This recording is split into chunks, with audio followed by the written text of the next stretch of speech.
रोजाना मजाजी मौत आती है, हर इंसान पर रोजाना मजाजी मौत आती है। पूछा गया अल्लाह के रसूल मजाजी मौत क्या है? फरमाया ये जो तुम सो जाते हो ये मजाजी मौत है, ये मजाजी मौत है।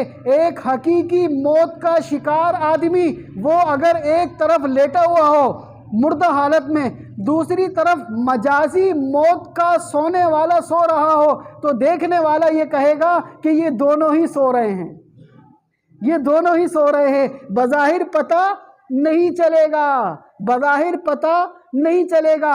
एक है हकीकी मौत वाला, एक है मजाजी मौत वाला, दोनों ही मौत का शिकार है। फर्क सिर्फ इतना है कि हकीकी मौत वाले पर अल्लाह का हुक्म नहीं होता, इसी वजह से वो उठता नहीं है। मजाजी मौत वाले के ऊपर अल्लाह का हुक्म होता है, वो सुबह उठ जाता है।